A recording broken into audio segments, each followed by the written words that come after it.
T'es-tu déjà demandé s'il y avait vraiment un Dieu? Tu ne peux pas voir Dieu debout à côté de toi et tu ne peux pas la toucher. Alors comment peux-tu savoir si Dieu est réel? Il y a en fait beaucoup de choses que nous ne pouvons pas voir ou toucher et dont nous savons qu'elles sont réelles. Tu ne peux pas voir la gravité ou toucher les personnes dont on parle dans les livres d'histoire. Peux-tu voir l'air que tu respires? Nous savons que c'est là puisque nous le respirons. À vos souhaits. Mais nous ne pouvons pas le voir. Nous savons que ces choses et tant d'autres sont réelles grâce aux preuves. Alors, quelles sont les preuves de l'existence de Dieu? Je suis contente que tu poses la question. Il y en a tellement que toi et moi ne pourrions jamais les découvrir toutes, même si nous avions des centaines d'années pour enquêter. Tout d'abord, regardons le ciel et voyons grand! Savais-tu que Jupiter est la plus grosse planète de notre système solaire? On pourrait faire tenir plus de 1300 terres dans Jupiter. C'est une assez grosse planète. Hé, qu'est-ce que tu traites de grosse? Je veux dire grosse de la façon la plus correcte possible.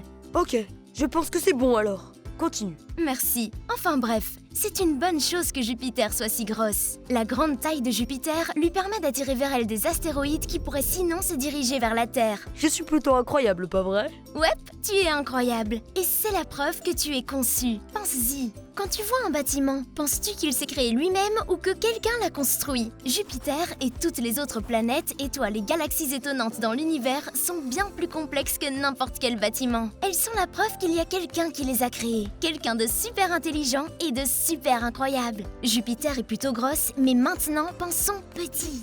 Une autre grande preuve de l'existence de Dieu peut être vue dans quelque chose de si minuscule que toi et moi ne pouvons pas vraiment le voir. Allons microscopique pendant une minute. As-tu déjà entendu parler de l'ADN? Bonjour! L'ADN se trouve dans chaque cellule de ton corps. L'ADN contenu dans une seule de tes cellules est si long que si tu l'étirais, il serait aussi grand qu'un homme adulte. Tout cet ADN peut tenir dans une cellule parce qu'il est si mince. Il faudrait 40 000 brins pour être aussi épais qu'un cheveu humain. Tu ne vas pas leur dire ce que je fais? Bien sûr! L'ADN est comme un code, un peu comme un code informatique, mais beaucoup plus complexe. Il stocke... Oui, je stocke les informations qui disent quelle est la couleur de tes yeux, si tu as les cheveux frisés ou raides, si tu es une fille ou un garçon, et bien plus encore. J'utilise ces informations pour aider ton corps à guérir et à se développer. Merci de me laisser leur parler de toi. Pas de problème. Personne ne regarde un ordinateur et ne pense qu'il s'est créé tout seul.